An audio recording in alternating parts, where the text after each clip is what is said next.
Akala ko yumayanig na naman. Hindi mo mawala yung kabatakot ko lagi. Kasi, alam mo kung bakit? Palapit na ng palapit dito sa aming area. O, ito yung latest, oh.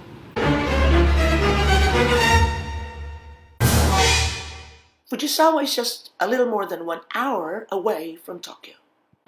Oh, di ba? So, muli ko ibinabalik sa inyo yung aking ginawang video about lindulan dito sa Japan. Yung aking experience noong 2011, kung anong aking ginawa. At yung mga patuloy na pakikibakan natin sa indayog ng lindol, mayat maya. Kasi hindi talaga natatapos yung lindulan dito sa Japan. Parang wala nang katapusan. So, here it is. At muli tayo magbalik tanaw.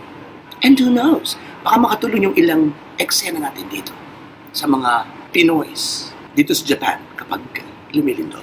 O makapagbigay man lamang ng ilang impormasyon na maaaring makatulong sa kanilang kaba-kaba. Let's go! Hindi pa ako nakakalinis! Look at my room. It's a mess! Naaalala ko pa, I was in this look ng lumindol ng pagkalakas-lakas 6 years ago. And I was here. I had a tourist visa. My sister Imelda invited me from Thailand. It was really a terrifying moment. Marami rin naman mga lindol-lindol sa Pilipinas. Marami rin ako mga naabot ng lindol dito sa Japan. Pero talagang iba. That was morning. I think that was 9 o'clock.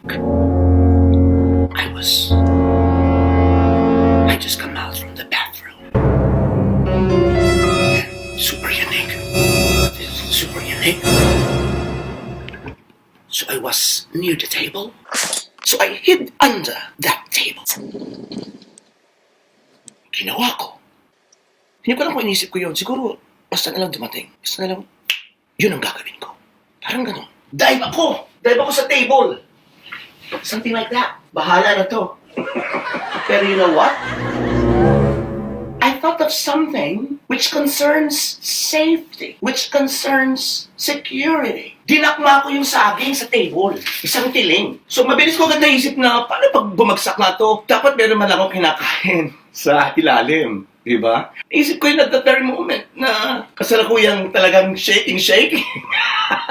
So parang 10 seconds. Parang ganito. Look, okay, actual reenactment natin. Para mas bongga. 10 seconds. Shake, 1, 2. Ano ka ba hawak ng saging? Take 2. 1, 2, 3, 4, 5, 6, 7, 8, 9, 10. Eh, di ba sakto? So kung bumagsak yun, safe na ako. And I was very thankful to God because I was safe. Siyempre, magbabago pa rin yun. Kung nagbabagsakan na talaga, baka hindi ko na ito makain, nadudurog to. Kasi yung tendency ko, lagay ko to sa ulo ko. Siyempre naman, yun ang natural instinct ng bawat taong nasa ilalim ng bumabagsak ng mga whatever. Ang takpan ng ulo mo. Ganon. So, nagiging comedy na lang siya ngayon kasi I was alive.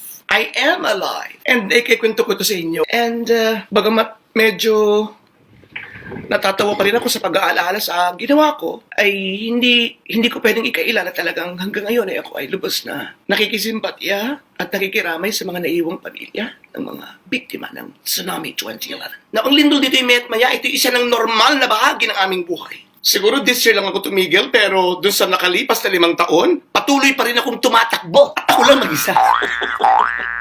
Ang mga Pilipino, kanya-kanya ng drama dito sa Japan. Habang lumilindol, kanya-kanyang eksema.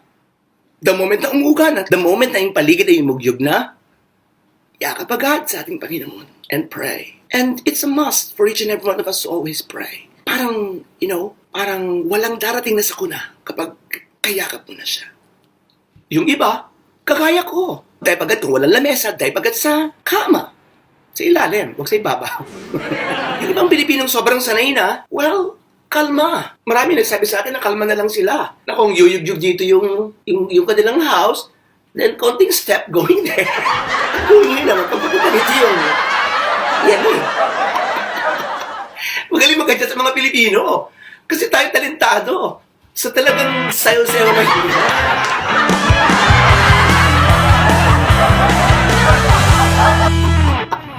At yung iba, sus.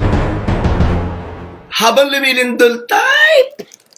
Diyos ko, lumilindol! Ang lakas! Wow! Paspas sa Facebook! Tagilid dyan, meron tayong tari. Ay, Galing na lang na upo, di ba? Shit! Diyos ko po, hindi na po kami. Sabay, send. Basta tayo, manalig lang tayo sa Panginoon, alamin ang mga safety measures mula sa inyong mga munisipyo. At ang saging, it helps a lot. A banana a day pushes the earthquake away. Ganon!